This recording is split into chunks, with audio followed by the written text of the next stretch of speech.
Assalamualaikum warahmatullahi wabarakatuh. Alhamdulillah nahmaduhu wa nasta'inuhu wa nastaghfiruh wa na'udzu billahi min shururi anfusina wa min sayyiati a'malina. Man yahdihillahu fala mudilla lahu wa man yudlil fala hadiya lahu. Asyhadu an la ilaha illallah wahdahu la syarika lahu wa asyhadu anna Muhammadan 'abduhu wa rasuluh la nabiyya wa la rasula ba'dahu. Amma ba'd. Jamaah salat subuh serta Bapak Ibu sekalian, serta kajian leadership series yang ke-33. Pertama-tama marilah kita panjatkan puji dan puji syukur atas kehadirat Allah Subhanahu wa taala yang selalu memberikan nikmat dan karunia-Nya kepada kita semua sehingga kita dapat melaksanakan aktivitas kita sebagai muslim, yaitu menaati perintah Allah, salah satunya melaksanakan salat subuh secara berjamaah. Tak lupa salawat selalu tercurahkan kepada Nabi Muhammad SAW, di mana semoga kita semua di sini jauh di hari yang akan. Bapak Ibu sekalian, dari leadership series ke-33,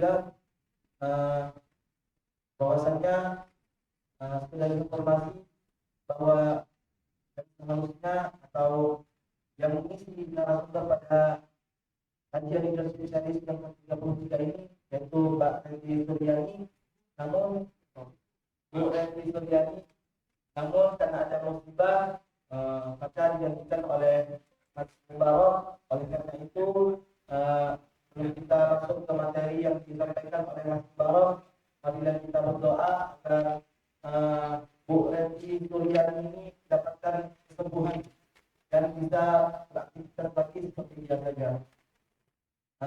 Mungkin kita baca Al-Fatihah secara masing-masing. Ada hadiah mulia Al-Fatihah. Bismillahirrahmanirrahim. Alhamdulillahirrahmanirrahim. Ar-Rahmanirrahim. Maliki yaumiddin. Iyyaka na'budu wa iyyaka nasta'in. Shiratal mustaqim. Shiratal ladzina an'amta 'alaihim ghairil maghdubi 'alaihim waladdallin. Amin. Mungkin nanti di sini ada dua sesi. Yang pertama penyampaian materi dari Mas Mubarok, kemudian dilanjutkan sesi diskusi. Jadi para peserta kajian leadership sekalian yang apabila sudah memiliki pertanyaan sudah dipersiapkan sebelum jauh-jauh hari sebelum hari H, maka disimpan dulu. Mungkin selanjutnya saya serahkan kepada Mas Mubarok. Padanya waktu dan tempat dipersilakan.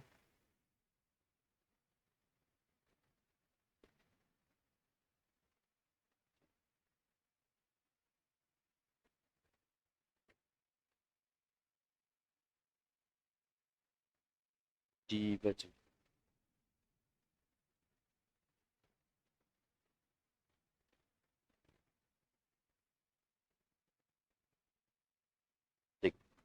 Tes satu. Bismillah. Assalamualaikum warahmatullahi wabarakatuh. Sepertinya belum semangat. Sudah pada sarapan belum? Belum gitu. Apa? Tapi harus lebih semangat. Ya, kita sebagai calon pemimpin harus semangat yang lebih. Para orang-orang yang di bawah. Bismillah. Assalamualaikum warahmatullahi wabarakatuh.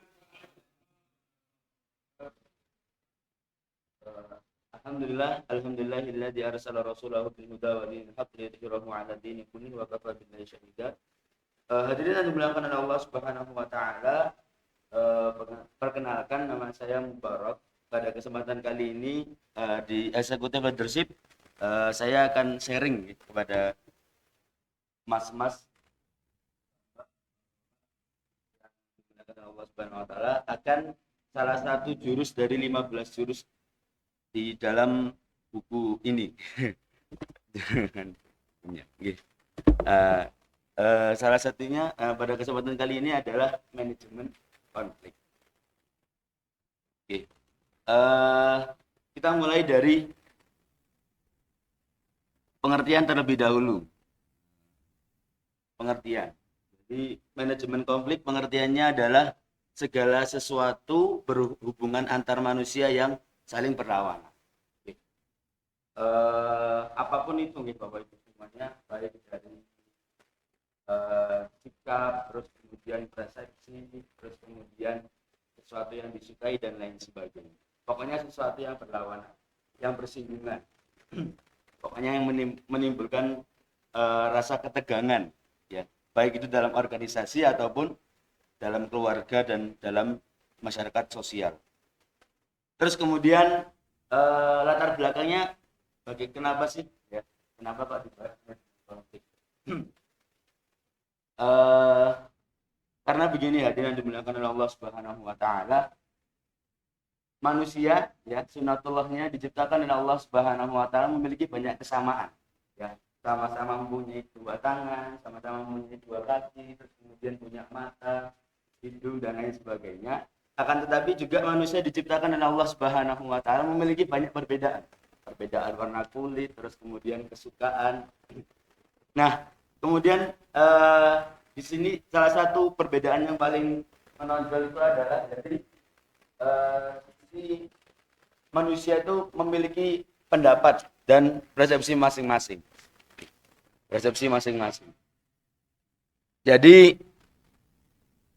atau bisa dibilang naluri untuk berpendapat, ya. Naluri untuk berpendapat. Pada masyarakat demokratis, ya, diakui sebagai hak asasi yang diberikan Tuhan kepada manusia. Oleh karenanya, hal ini tidak boleh dirampas oleh siapapun. Namun dalam proses penggunaannya, baik berpendapat ini dapat menimbulkan terhalangnya tujuan manusia. Jadi sebagaimana disebutkan, kalau di sini ada pepatah itu, kepala sama hitam dengan pikiran. Jadi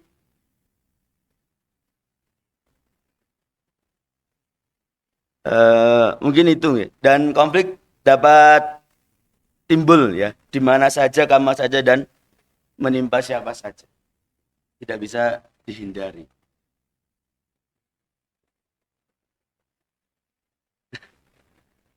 Oke, terus kemudian intinya adalah bagaimana kita memanage konflik tersebut agar tidak berlawanan dari tujuan manusia itu sendiri.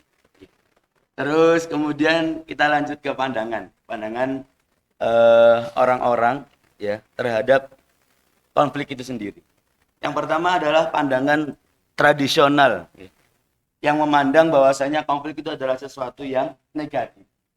Akhirnya mereka menjadi antipati terhadap konflik itu sendiri, terus kemudian menganggap hidup itu ya slow saja, gitu. Tidak perlu ada perdebatan dan pertikaian. Terus kemudian ada pandangan behavioral, ya, atau konflik yang bisa difungsikan. Maksudnya itu adalah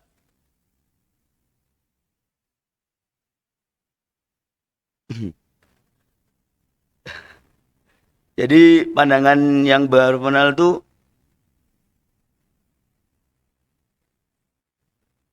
bagaimana? Bisa difungsikan. Nah, bisa difungsikan. Terus kemudian ada kohesi. Terus kemudian ada pelepasan kutub. Terus kemudian ada mendorong kreativitas sama alat keseimbangan. Jadi banyak sekali pandangan-pandangan akan konflik itu sendiri. Pertama tadi yang dari tradisional itu mereka antipati, terus kemudian yang berikutnya pandangannya adalah sesuatu yang bagus. Karena dari timbulnya konflik kan orang merasa meluapkan sesuatu. Akhirnya mendorong kreativitas seseorang untuk bisa lebih maju lagi dan banyak hal. Terus kemudian bisa sebagai alat keseimbangan. Jadi ketika tidak adanya konflik itu cenderung menandakan ada suatu keanehan, ya, baik itu dalam organisasi ataupun dalam rumah tangga itu sendiri. Oke. Terus kemudian yang berikutnya, hadirin yang dimuliakan oleh Allah Subhanahu wa taala. Macam konflik ada 3, ya. intern, terus kemudian antar orang, antar organisasi, terus tingkatannya ada 3, ada bawah, menengah, atau tinggi. Bawah itu ya sesama karyawan, terus menengah itu jabatan-jabatan ya, terus kemudian yang tingkat atas itu pemimpin. Terus kemudian tempatnya itu ada hierarki dan fungsional. Terus kemudian sumber-sumber konflik ya. Konflik itu timbul dari yang namanya individu atau kalau yang dari individu itu dari perbedaan ya. Perbedaan dari prinsip, terus kemudian fakta, sentimen, harapan, dan kompensasi. Prinsip itu sesuatu yang mereka yakini, terus kemudian bertolak belakang dengan orang lain ya, akhirnya menimbulkan sebuah konflik. Terus kemudian ada lagi fakta, jadi orang itu berbeda, fakta yang dia yakini berbeda, akhirnya timbul sebuah konflik. Terus kemudian sentimen itu dari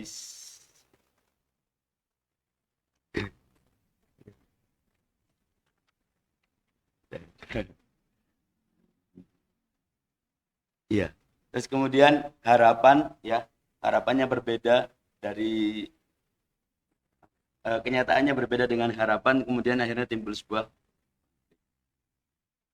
Terus kemudian hadirin yang dimuliakan oleh Allah Subhanahu wa taala, yang berikutnya adalah proses konflik. Proses konflik. Ya. Proses konflik itu dimulai dari perbedaan-perbedaan yang tadi disebutkan tadi. Ya, dari prinsip. Terus kemudian fakta. Nah, di sini sentimen juga ada, harapan dan kompensasi. Ya. Proses konflik ini juga bisa dijelaskan dengan contoh ya. Seorang manajer ya, kita sebutkan Fulan gitu, melihat bawahannya yang bernama Fulan A gitu ya. Terus kemudian dia melihat Fulan A ini berbincang-bincang dengan karyawan sebelahnya. Padahal si pemimpin tadi itu menginginkan Fulan A ini mengerjakan tugas yang dia serahkan karena mendesak. Terus kemudian akhirnya yang pemimpinnya itu dengan nada tinggi menegur yang tadi Fulan A. Kenapa kok enggak mengerjakan tugasnya dengan cepat dan lain sebagainya. Terus kemudian di Fulan A-nya itu merespon, loh Pak, saya cuma berbincang sebentar, dan lain sebagainya. Kok misal kok ditegur dan lain sebagainya. Terus kemudian akhirnya timbul yang namanya konflik. Itu prosesnya, jadi nanti dimuliakan oleh Allah Subhanahu wa taala. Terus kemudian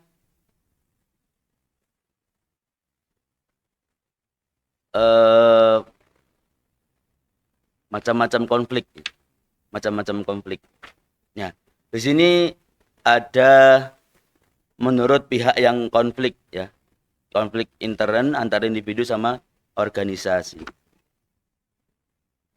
Di sini ada proses konflik. Iya.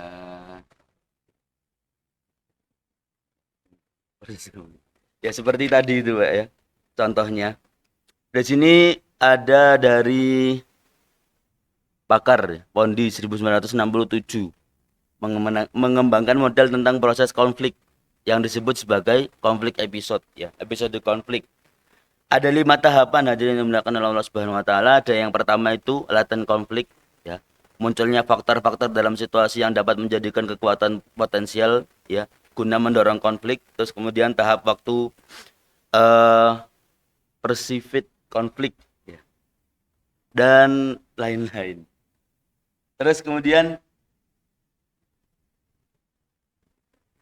ada tahapannya. Nah, terus kemudian langsung ke solusinya. Langsung ke solusinya yaitu pemecahan konflik. Ya. Jadi ada banyak. Yang pertama prinsipnya, yang pertama jangan sampai melebar. yang jangan sampai melebar. Terus kemudian jangan libatkan orang banyak. Jangan melebar itu yang pertama, jangan melibatkan orang banyak, jangan mengungkit masalah pribadi orang tersebut. Terus kemudian jangan mengungkit masa lampau. Jangan mengubah masalah dan jangan anarkis. Jadi ketika kita menghadapi sebuah konflik gitu ya, kan kita tidak pernah bisa menghindari konflik atau masalah dalam kehidupan kita. Caranya untuk bisa memedam atau memanajemen itu pertama dari jangan sampai melebar, ya. Jangan sampai kemana-mana pembahasan konfliknya. Jadi kita nggak boleh melibatkan orang banyak, terus kemudian mengungkit masalah pribadi orang tersebut, terus kemudian tidak mengungkit masa lampau atau kesalahan yang dia lakukan di masa lalu. Nanti melebar lagi. Terutama banyak di rumah tangga seperti itu. Jadi belum ada sesuatu yang salah terus kemudian diungkap lagi, akhirnya tambah terunyam lagi masalah. Terus kemudian jangan anarkis. Jangan terbawa emosi yang berlebihan, akhirnya mau memukul dan lain sebagainya. Terus kemudian yang kedua, pemecahannya adalah mawas diri atau mengetahui. Alternatifnya adalah kolaborasi, ya. Kolaborasi itu saling menguntungkan atau combine satu dengan yang lain. Terus kemudian kompromi, ya, memberi dan menerima. Jadi salah satunya memberi, kemudian yang lainnya menerima. Akhirnya konflik itu pun bisa mereda. Terus kemudian akomodasi, ya, menerima keinginan lawan. Jadi yang memulai konflik ini menawarkan sesuatu. Mereka menginginkan menginginkan agar keinginannya terpenuhi. Jadi kita memberikannya, tapi dengan syarat dan ketentuan. Terus kemudian menghindar, ya, kompetisi atau adu kekuatan. Terus kemudian ada yang jadi itu langsung antara individu atau antara dua kelompok. Nah, ini ada yang melalui pihak ketiga, ya. Pihak ketiga sebagai pemutus, ya. Yang pertama adalah arbitrasi, ya. Yang pihak ketiga ini harus adil, punya kewenangan yuridis atau kesepakatan menggunakan landasan kuat, aturan, kebiasaan adat, dan pertimbangan akal sehat. Terus kemudian yang kedua ada mediasi. Pihak ketiga sebagai jembatan. Syaratnya harus bisa dipercaya, disepakati kedua pihak.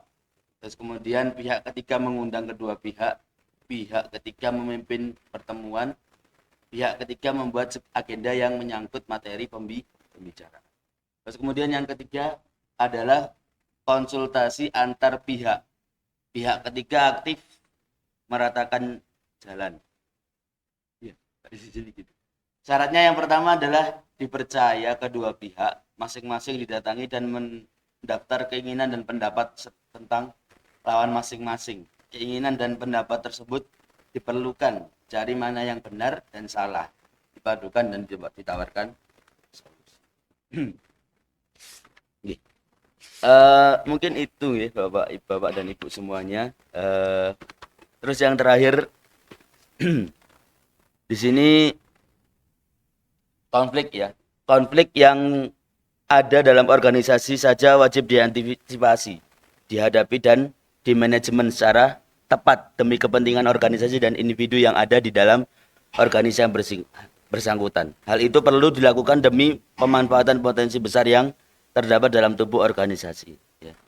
Banyak cara, ya, menghadapi konflik, ya, tersedia untuk dipilih, namun untuk mendapatkan pilihan yang tepat dalam artian bermanfaat bagi organisasi dan individu menuntut pertimbangan tertentu dan keterampilan dari si individu dalam menghadapi konflik, yaitu timbulnya ketegangan yang menjerumuskan ke dalam kepanikan mereka serta pengendalian diri, dan ini merupakan syarat utama dalam manajemen konflik. Ya. Jadi seseorang dapat mengendalikan konflik, ya, itu karena dua, persepsi Anda tentang konflik dan proses konflik. Jadi Sebenarnya dari sebuah konflik itu, hadirin yang dimuliakan oleh Allah Subhanahu wa taala, akan sebenarnya positif. Jadi timbulnya rasa ketegangan ya, rasa ketakutan atau eh, bentrokan itu akan menimbulkan sesuatu yang positif. Jadinya mereka terus berubah. Bagaimana perusahaan atau organisasi ya, ketika mereka adu argumen, saya maunya A, saya maunya B, saya maunya C. Akhirnya dari keinginan A, B, C tadi dikombin menjadi sesuatu yang menarik, yang akhirnya membuat sebuah apa ya, sebuah kesimpulan yang bisa diterapkan oleh organisasi atau negara tertentu. Seperti itu. Ya, sebagai contoh negara Jepang ya, Bapak tidak dimuliakan oleh Allah Subhanahu wa taala. Ketika di apa namanya? Ketika dijatuhkan bom ya di Nagasaki dan Hiroshima. Kemudian luluh lantak dua kota tersebut. Terus kemudian Jepang juga kalah dan lain sebagainya. Terus kemudian nggak cukup dengan itu, 40 tahun di embargo. Dan apa ya, kemudian mereka mengumpulkan orang-orang, terus kemudian dari banyaknya pikiran tadi, terus kemudian di menimbulkan satu keputusan untuk mengumpulkan semua guru yang akhirnya Jepang sekarang bisa menghasilkan apa ya, bisa memproduksi sesuatu yang lebih cepat daripada orang Cina gitu. Jadi contohnya seperti kapal dan lain sebagainya, terus kemudian pertumbuhan yang cepat. Bisa bayangkan, bisa jenengan bayangkan, itu kan penuh konflik. Jadi bomnya turun, bomnya meledak di daerah mereka, terus kemudian ada radiasi nuklirnya juga, terus kemudian kan mereka habis kalah perang, otomatis keuangan juga sedang pilot, nggak bisa ekspor dan impor selama 40 tahun. Akan tetapi keputusan yang tepat tadi mengumpulkan semua guru yang membuat mereka akhirnya melejit dan bisa bagus. Dan kemudian ya, terus kemudian contoh lagi ketika tidak adanya konflik, maksudnya mereka nggak mau ada perubahan. Sebagai contoh HP ya Pak, jadi yang dimulakan oleh Allah Subhanahu Wa Taala, dulu kita sering punya HP Nokia. Maksudnya yang paling populer di zaman itu kan Nokia, merajai lah terutama di Indonesia, kalau sebelum adanya Android ya Pak. Nah, terus kemudian Nokia ini kan nggak ada konflik ya, mereka untuk membuat anu baru gitu.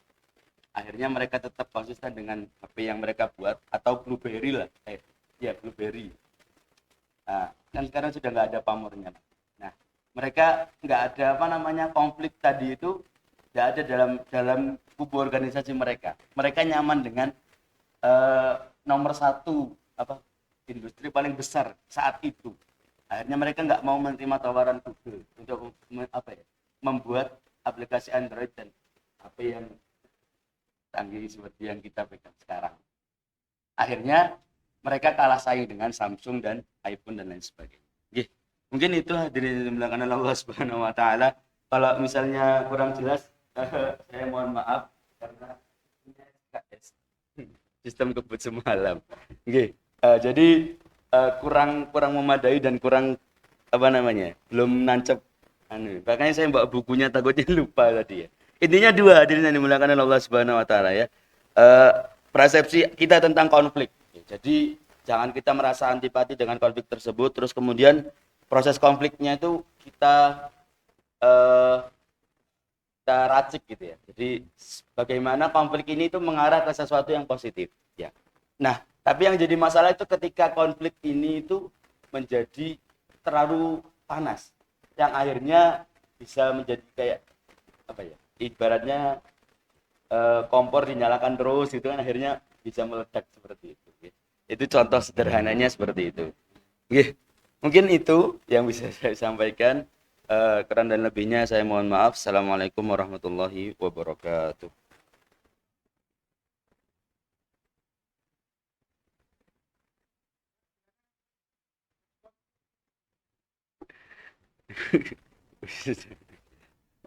Belum siap.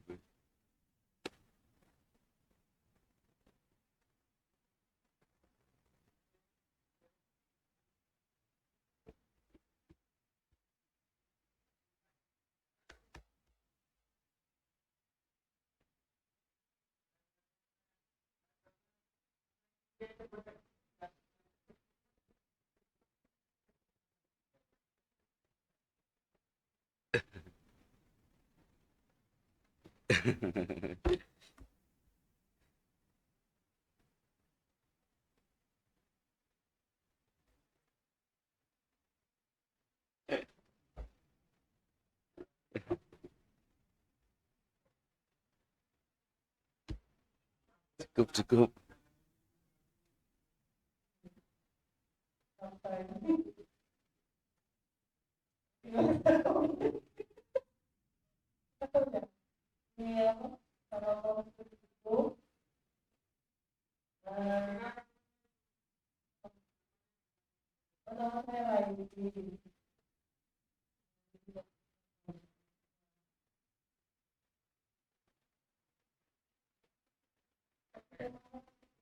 Manajemen konflik. Oke.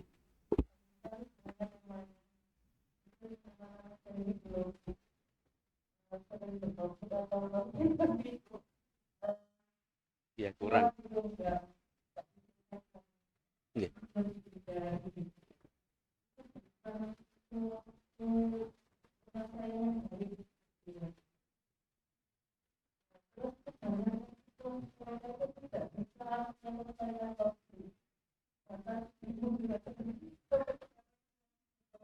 Oke.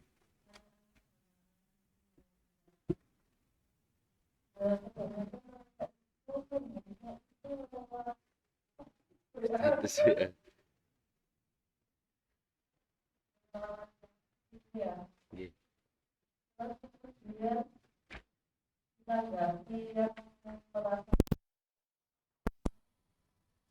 Lalu akhirnya mereka sudah tidak mau berkumpul di satu majelis itu. Akhirnya yang satu tidak mau datang karena biasanya mereka berkumpul, akhirnya mereka memisahkan diri atau menghindar seperti itu. Nah, bagaimana caranya supaya itu konfliknya selesai atau bagaimana solusinya gitu? Biasanya kan terus satu saling menghindar gitu, kalau ketemu saling menghindar gitu. Bagaimana supaya mereka berdua itu balik lagi satu majelis gitu sehingga konfliknya selesai gitu. Karena sudah saya mencoba pendekatan kedua orang itu, yang satu misalnya ini mau ke rumahnya orang itu yang mengajak konflik itu, terus males gitu, kayak gimana egonya itu loh, egonya muncul gitu, males, aku merasa nggak salah gitu. Kemudian yang satunya saya tanya, itu podo apa majelisnya gitu, hanya sama-sama majelisnya itu, dua majelis.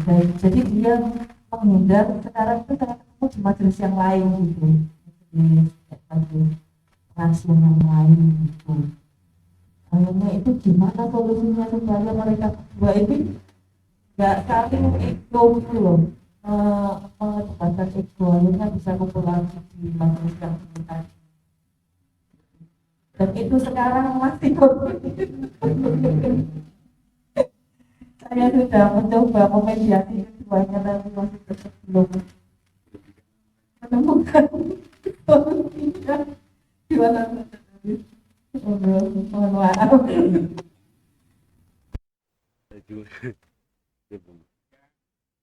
Jawab dulu ke. Gelanggang.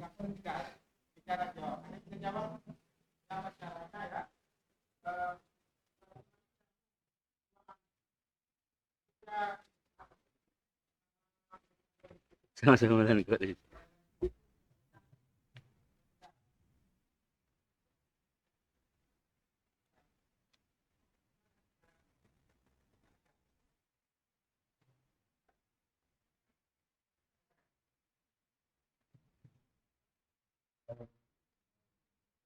Waalaikumsalam.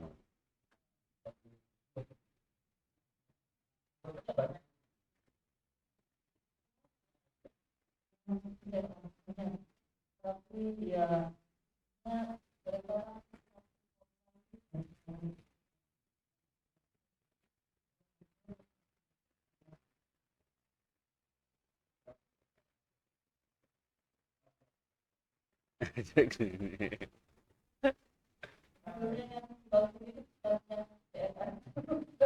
Oh, beda lagi.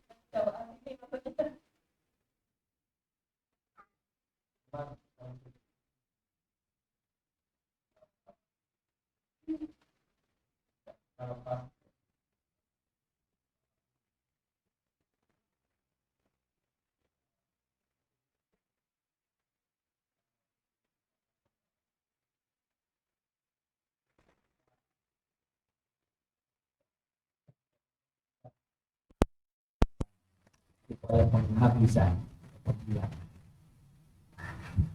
Saya pikir kalau kita menggunakan konsep berislam persaudaraan, barangkali tidak ada salah kalau kemudian kita jadi mengambil itu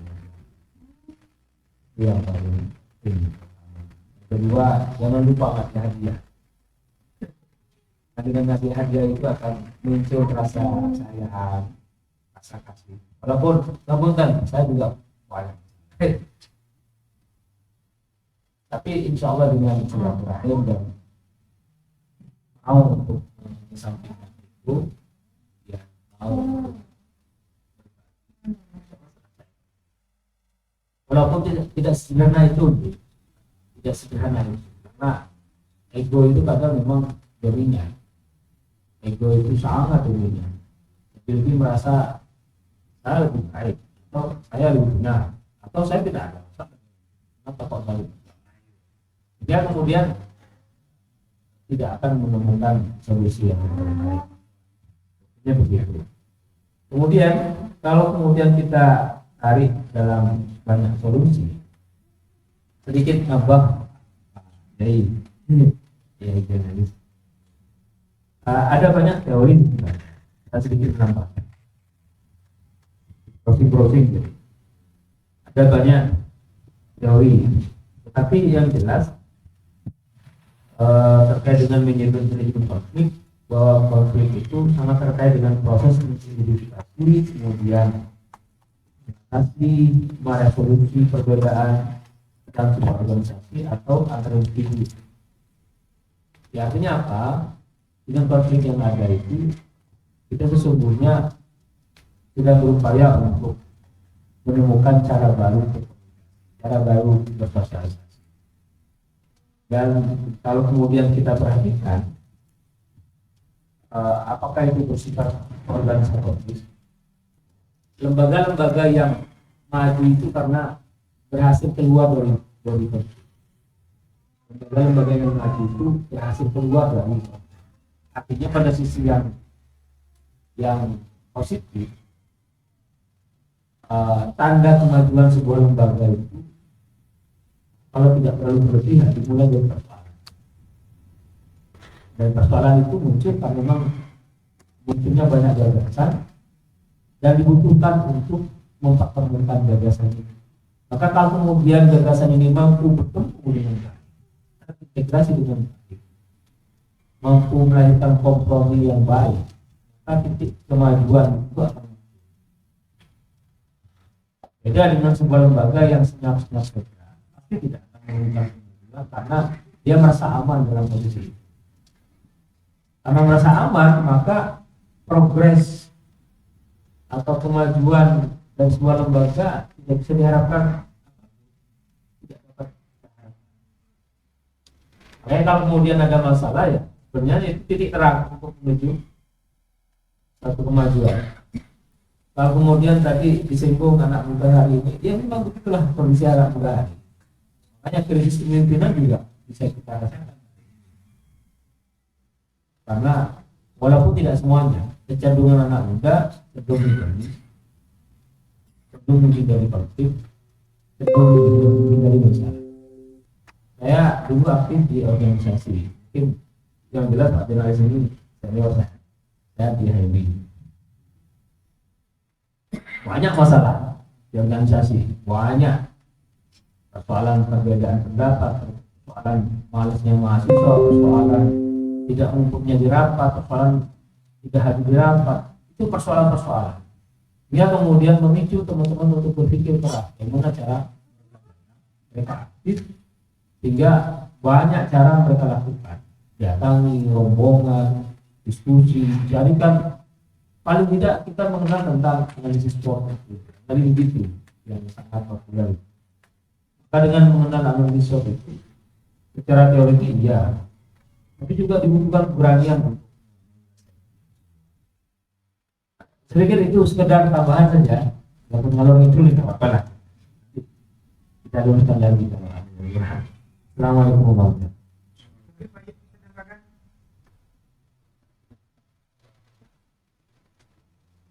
Ada pendekarnya ini. Assalamualaikum warahmatullahi wabarakatuh. Sangat menarik memang kalau kita ini bicara masalah. Saya sangat setuju bahwa konflik itu diambil sisi positifnya. Karena dari situ akan terjadi perkara yang lebih baik. Mungkin saya agak cenderung untuk mengubah satu istilahnya. Jadi tidak hanya kemajuan itu lewat konflik. Jadi tidak harus melalui konflik. Karena konflik itu relatif ya. Saya tidak relatif. Saya pernah bekerja di satu perusahaan yang pimpinannya, GM-nya itu memang menggunakan manajemen konflik. Orangnya memang luar biasa. Luar biasa itu maksudnya saya tidak bisa niru, itu tidak bisa karena kemampuan untuk menurunkan kembali. Jadi memang antar bagian itu justru malah kayak diadu begitu ya. Tetapi dia memang menguasai betul masalahnya, itu menguasai. Jadi semua bidang yang ada di perusahaan itu sangat-sangat dikuasai, sehingga dia begitu membuat konflik yang lain itu sepertinya agak agak sakit hati gitu ya, tetapi itu menimbulkan satu usaha tadi itu. Nah, setelah pada berdebat begitu, kemudian dia mengatasinya dengan kemampuannya karena dia menguasai sistem itu, sehingga keluar dari ruangan itu dalam posisi yang enak, aman, kemudian tidak apa-apa, itu tambah lebih maju gitu. Contohnya yang real itu begini, saya di bagian teknik mesinnya, ada juga di bagian proses yang terkait dengan kimia gitu ya. Itu sebelum rapat itu dibikin konflik gitu. Jadi saya diberitahu, Mas, panjenengan itu kalau menjaga tekniknya itu, katanya bagian proses itu kurang begitu greget gitu. Nah, nanti yang bagian proses itu juga diberitahu supaya ada semacam persaingan, dan itu pada zaman Belanda dulu sudah dibuat begitu. Makanya kalau saya nanti contoh di pabrik gula itu, antara bagian teknik yang namanya masinis itu, terus di bagian proses itu namanya dokter gula itu musuhan gitu. Jadi yang satu itu supaya mesinnya itu dianggap kapasitasnya besar, maka orang tekniknya tuh bilang tuh wanter gitu. Nah, bagian proses kan kewalahan gitu, dan dia kan berusaha gitu. Nah, kebetulan GM-nya itu memang menguasai masalah, sehingga dia tahu bagaimana dia harus merukunkan kembali, harus itu luar biasa gitu.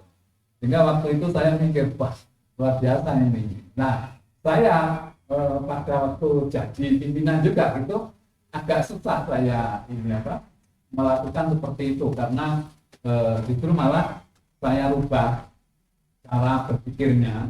Jadi bukan di konflik, tetapi justru saya berpikir supaya kita maju, ini kita harus kreatif ya, inovasi.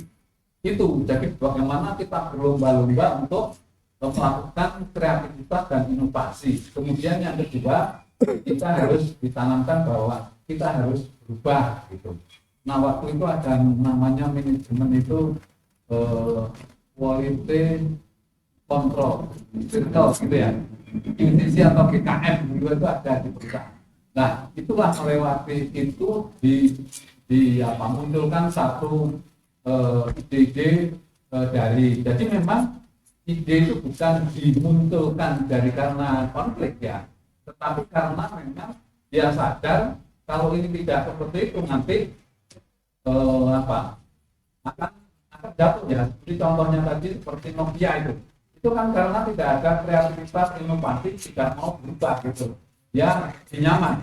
Tetapi masalahnya bukan dinamakan konflik gitu, hanya berubah jadi kreativitas, kemudian inovasi, kemudian harus ada perubahan, terus kemudian ada kita menghadapi satu persaingan ketat gitu ya. Jadi hanya istilah saja supaya tidak menjadi apa ya kayak konflik itu kan seperti momok gitu ya. Orang tidak betul-betul menguasai gitu, itu kalau mau mengembangkan manajemen konflik itu justru nanti malah kalau tidak ini membesar tadi itu justru harus kan banyak keterbatasan tadi, harus tidak boleh melibatkan orang banyak, harus ini. Jadi istilahnya saja yang diganti, tetapi bahwa itu karena teori, karena satu perjalanan untuk supaya kita maju berbagai macam itu, diantaranya untuk kita bisa maju itu harus menggunakan manajemen konflik itu, kemudian manajemen kreativitas dan inovasi, manajemen perubahan, manajemen persaingan gitu. Nah itu sudah bisa membuat kita. Tetapi mungkin kalau saya tadi mendengarkan itu memang kalau di dalam keluarga pertemanan dan lain sebagainya itu memang kita kembali kepada banyak agama gitu ya, kemudian asas manfaat itu, kemudian menahan semacam nafsu gitu ya, nafsu ingin menang, yang sendiri dan lain sebagainya, sehingga kita nanti bisa mengelola permasalahan itu dengan baik. Cuma kadang-kadang kita ini mengkait-kaitkan dengan supaya cocok dengan manajemen konflik gitu.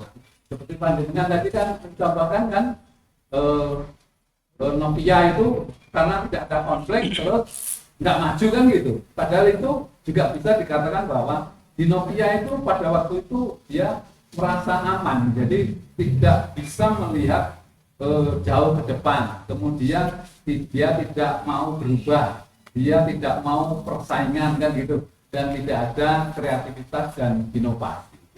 Ya, jadi saya sangat setuju kalau manajemen konflik adalah salah satu dari cara kita untuk lebih maju supaya ada semacam greget ya.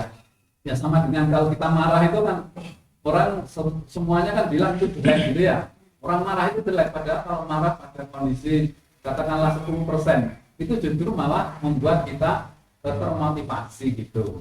Tetapi mungkin itu bisa dialihkan untuk bisa memotivasi diri, kan tidak harus marah gitu. Tapi marah itu sendiri ada manfaatnya. Mungkin itu tambahan aja sebagai pelengkap bahwa manajemen konflik salah satu untuk kita lebih bisa maju. Terima kasih. Ada lainnya? Silakan anak muda. Ya. Silakan. Ini gelanggang soalnya, gelanggang semua boleh berpendak, semua boleh mengendak. Ini hanya mancing aja ya. Ya. Assalamualaikum warahmatullahi wabarakatuh. Alhamdulillah matur suwun waktunya materi luar biasa, anak muda luar biasa ini sudah siap. Jamaah yang dirahmati Allah, izinkan saya menyampaikan sedikit sumbangan pikiran. Saya nama saya Gito dari Bila Bukit kesini. Terima kasih analis langsung waktu mendapat undangan. Alhamdulillah saya Islam sedikit saya sampaikan tentang manajemen konflik ini berdasarkan pengalaman.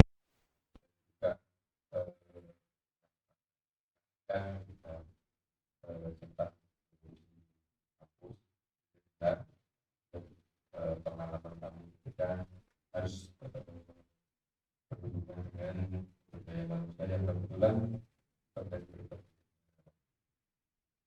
Nah, manajemen konflik ini memang sangat menarik. Ini kalau saya manajemen konflik ini sangat kaitannya dengan manajemen. Jadi manajemen konflik itu adalah konflik yang pribadi, ya. Kemudian konflik yang dari nah, kalau untuk manajemen konflik pribadi ini kita benar-benar harus mengetahui karakter pribadi, terutama kalau kita memang mau keluar seperti itu. Saya pernah baca satu teori dalam SDM. Itu ada yang namanya locus of control. Ketika locus of control yang dibaca keluar, si A atau si B ketika menghadapi masalah atau konflik, dia akan lebih banyak untuk menuju itu. Sehingga masalah ini dia tidak mau menyelesaikan pribadi tanpa mencari. Nah ini kan semakin bermasalah dan semakin. Kemudian kalau locus of control yang lebih banyak terjadi, dia akan mengambil tanggung jawab. Tadi saya berkonflik atau ada dan pun dia akan selalu mengamalkan dirinya dengan self correct. Jadi dia akan mencari kesalahan setelah itu apa. Nah, dalam kasus-kasus seperti ini, konflik baik itu sifatnya pribadi maupun ini memang tidak akan selesai dari utara bilang. Kita harus ada salah satu problem solving itu dengan harus baik itu yang base ataupun dengan namanya teknologi berkomunikasi. Nah, pengalaman yang bisa saya sampaikan itu adalah ketika terjadi konflik atau kita ini memang perlu satu seorang yang harus kita munculkan, kita ambil namanya, kita harus istilahnya kita jadi hero. Harus ada hero yang ada di dalamnya. Itu untuk mencari titik temu dalam suatu masalah. Nah, di perusahaan pernah yang saya ada di sana. Ya, memang ketika manajemen ini harus ada hero yang harus ambil. Karena untuk menyelesaikan kita harus tahu karakter. Sehingga ketika nanti tadi seperti itu ditemukan satu komunikasi dengan satu atau harus memang ada hero-nya. Ketika nanti di situ kita ketemu karakter kita keluar, sehingga nanti di situ masalahnya seperti ketika kita tadi sudah menyampaikan dengan banyak hal,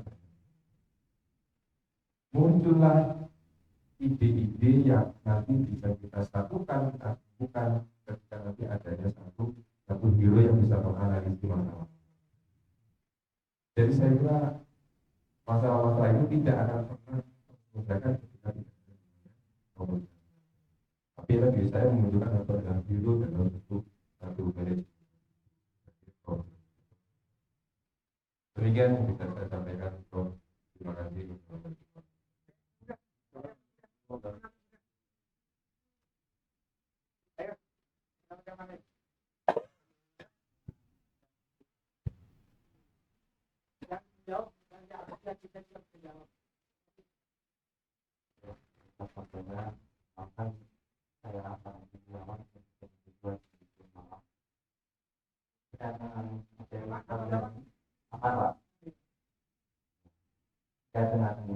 Materi pada alasan pentingnya adalah dari yang dari bawah bapak itu yang nggak kalah penting adalah kebanyakan masalah yang timbul itu bukan dari internal atau dari dalam sendiri, dan kan ada faktor luar yang ikut mempengaruhi dalam. Jadi istilahnya ada suatu teori di mana sebenarnya dalam organisasi atau instansi atau lembaga itu tidak terjadi adanya masalah, tapi dibuat masalah dari luar. Banyak kasus-kasus contoh yang bisa dijumpai atau yang ditemui terkait dengan contoh yang trending saat ini adalah tentang TikTok Shop. Mungkin bapak-bapak belum pernah dengar atau belum pernah tahu di mana TikTok Shop ini atau TikTok e-commerce yang baru aja ditutup oleh pemerintah ini terkait dengan permasalahan dalam segi bisnis ya Pak ya.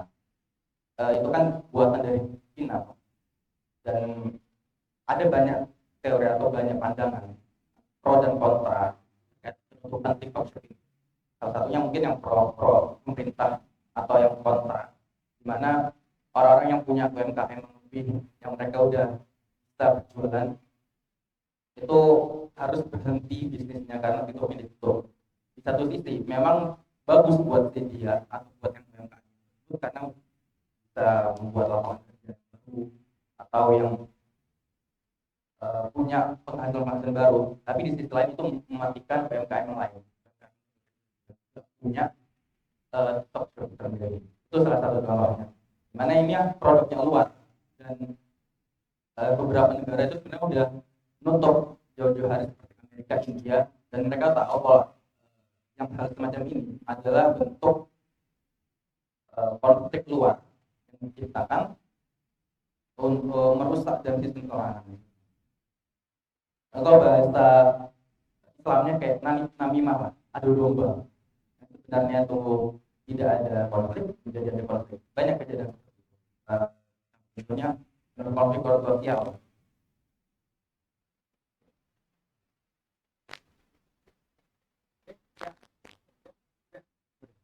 Ya, lainnya, saya udah.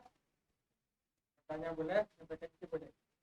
Nah, ayo, coba berani saja. Nah, ini nih. Nah, tendang saja, jangan lihat orang sedang. Tendang aja. Ayo.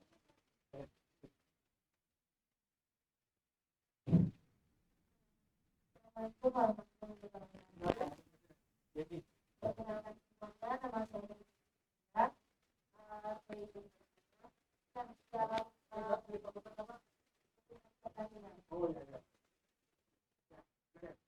pertandingan. Ketika kita perbedaan pendapat antara kita dan teman kita. Nah, ternyata dalam suatu situasi pendapat ini tidak bisa diterima oleh teman kita. Nah, sebabnya sering terjadi kayak konflik atau kayak perbedaan pendapat gitu.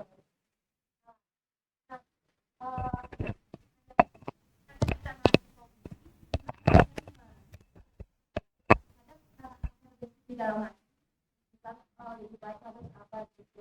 Kenapa kita tahu kita bersabar? Kalau kita bersabar, kita ini kayak merasa tersinggung gitu. Iya, benar. Terhina ini. Kayak kita ini salah di mata orang lain. Nah, caranya itu gimana Pak? Supaya kesabaran kita itu nggak dianggap salah oleh orang lain. Nah, banyak ini. Ya, oke. Jangan ini Mas Terry coba lanjut.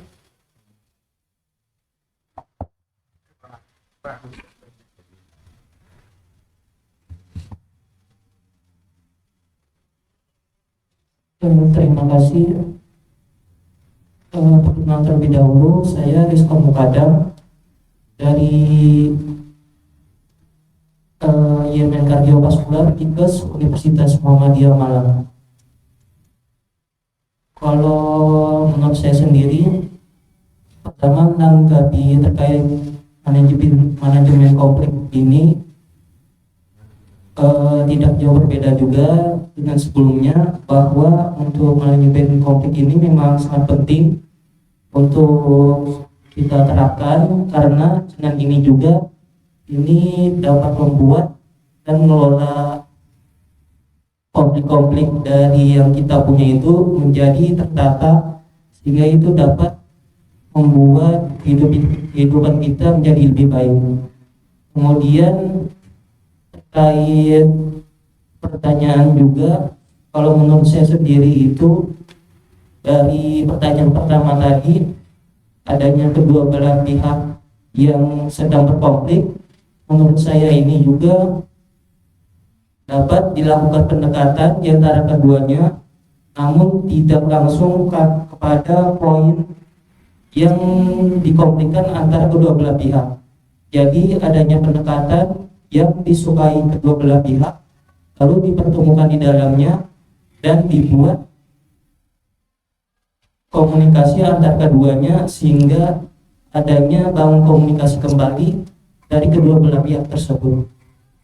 Kemudian juga menurut saya pada pertanyaan yang selanjutnya, menurut saya dari cara komunikasi jika untuk membuat teguran kepada orang yang ingin ditegur itu dapat dilakukan komunikasi dengan baik dan tidak langsung pada poin yang ingin dibicarakan, sehingga menurut saya itu adanya tahap demi tahap untuk membuat komunikasi apa yang ingin disampaikan kepada orang tersebut. Menurut saya begitu, terima kasih.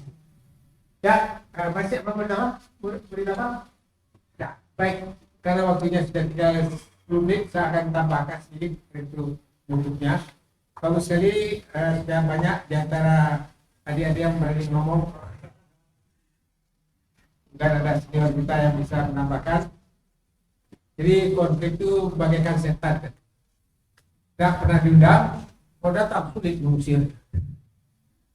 Ya dia katanya itu seperti virus melebar, meningkat, namanya spiral konflik. Konflik itu semakin lama meluas. Atas bagaimana agar tidak melebar, tidak meluas. Pertama tadi apa? Jangan mengungkit masalah pribadi. Wah, pribadi. Ya, seorang ibu, bapak mengambil kresek dapur. Ditegur sama ibunya. Saya apa? Ngapain kau diambil itu? Kresek situ, ayo rame sih. Kalau bukan rame gitu, Pak. Itu kan saya simpan untuk bungkus, kenapa mau diambil? Dasar wanita cewek. Itu pribadi kan? Kalau mau cewek, oh itu mau dulu. Loh, kamu tahu pacar saya 3 dulu. 3 saja sombong, saya 6 mau. Gimana? Kembalikan aku ke orang tuaku. Waduh. Menyungkit masalah pribadi. Jangan mungkin melebar ya kan? Jangan berubah masalah. Dasar kampungan loh. Dasar kampungan. Masalahnya kan masalah kresek. Kaitan apa kampungan dengan kresek? Itu bikin melebar ya. Jadi kalau dapat kresek itu ya kresek yang dibahas. Jangan dasar orang Batak loh. Orang Batak itu berkaitan sama kresek. Dasar orang Padang, dasar orang Jawa. Nah itu namanya merubah masalah. Lantas jangan mengungkit masa lampau tadi ya. Jangan mengungkit masa lampau. Yang masa lampau itu diingat boleh, tapi jangan diungkit-ungkit. Nah, mengungkit masa lampau itu problem yang dihadapi kita masyarakat. Katanya orang kalau bisa memaafkan. Orang pemaaf itu orang yang pemaaf itu berarti orang hebat. Orang yang minta maaf itu orang kuat. Nah, orang yang melupakan itu orang bahagia. Jadi kalau ada orang mangkel sama orang dia lupakan itu dia akan bahagia. Kamu udah stres. Ya susah itu kalau berdendam. Tadi itu apa? Gimana? Saya tidak akan ketemu ngomong dulu sebelum saya ngomong. Dia sombong. Nah, tugas kita apa? Pihak ketiga. Ya kita ciptakan apa? Makan bertiga gitu. Atau dalam team building. Dalam team building itu sering ada tukar-tukar partner. Itu salah satu cara untuk mendamaikan orang yang tidak mau ngomong. Kalau tim building bersama itu kan dia terpaksa pegang-pegangan kan, walaupun pernah musuhan kan, tapi karena sudah di game. Nah itu. Nah yang penting begini, harus dikasihkan sama ilmu, membersihkan kalbu dulu. Jadi kalau punya organisasi dibersihin cuci kalbunya itu disuruh mengukur potensi sakit kalbunya secara kuantitatif yang sudah kita ajarkan pada pertemuan yang lalu. Jadi sebenarnya dari 15 jurus leadership itu intinya itu di kalbu. Kalau kalbunya bersih, maka konfliknya akan damai, gayanya akan bagus, powernya akan bagus. Cuma kalau kalbunya rusak, dia punya di bawah legitimate power digunakan untuk memeras orang. Dia punya legitimate power, dia punya coercive power digunakan untuk yang negatif. Kalau kalbunya sudah bersih, maka semua jurus lain itu akan bersih. Makanya saya kemarin baru di kecamatan Pulau Baru sama kecamatan Sukun di Kota Montana. Tapi yang pertama-tama kita siapkan pemilu yang akan datang, kalbu bersih dulu. Sehingga siapapun yang menang, siapapun kalah, kita nggak stres. Ukur kalbu secara kuantitatif. Itu cara paling bagus. Lantas saya bilang, ada spiral. Jangan sampai pada titik kulminasi. Misalnya seorang suami istri, wahu. Ya, yang berarti yang mana dulu? Yang benar apa yang salah? Orang bilang yang waras kalah. Yang waras kalah. Sing waras kalah. Jadi kalau di era rusak itu waras, jangan sampai Anda. Lantas kalau sudah dapat rapat, ada konflik, tak setuju saya, artinya voting kan? Ternyata kita, gimana sikap kita? Ada yang bilang, pertama, Wani Biro, aku setuju, asal saya dibayar. Namanya pelacur intelektual. Mengadakan pembenaran terhadap yang salah demi uang. Namanya pelacur intelektual. Ada yang ambivalen, saya tidak setuju, tapi kalau sudah diputuskan ya sudah, saya terima dan saya komitmen. Ada yang walk out, saya nggak setuju, aku walk out di DPR yang walk out. Saya tidak setuju, saya buat partai baru. Seperti juga partai-partai pecah itu. Nah sebetulnya kalau demi persatuan yang bagus itu yang mana kira-kira?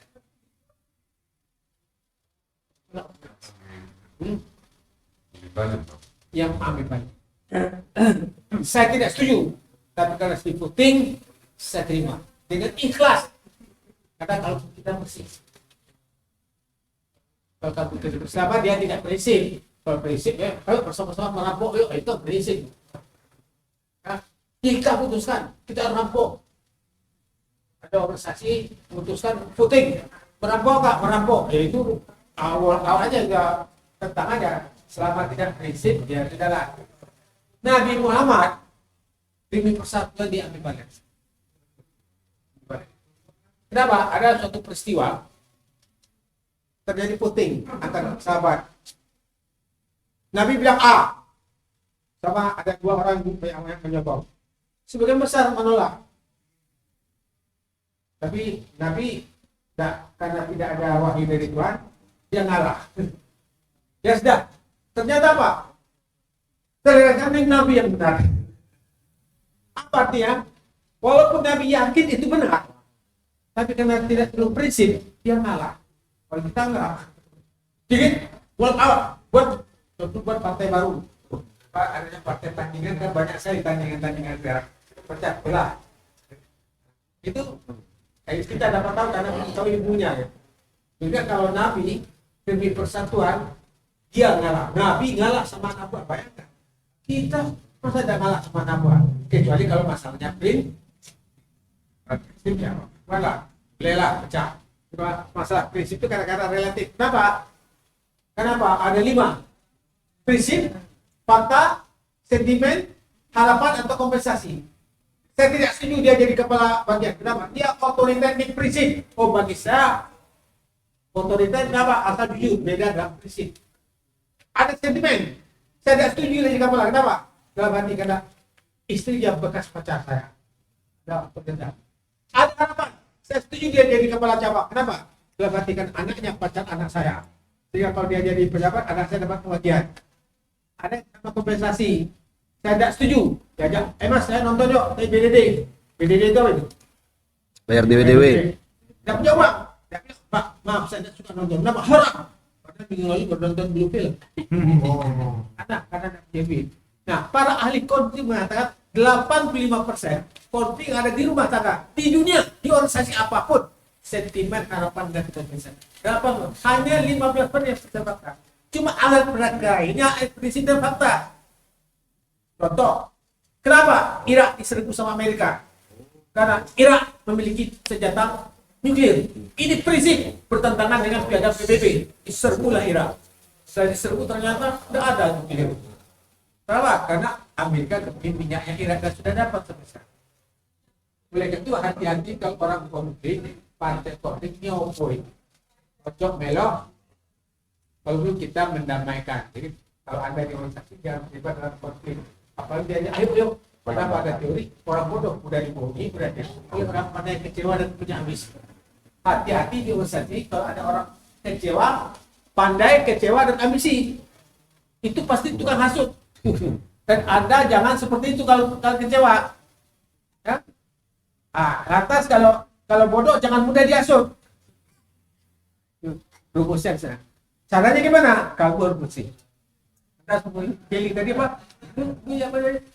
Menghadapi ide ya.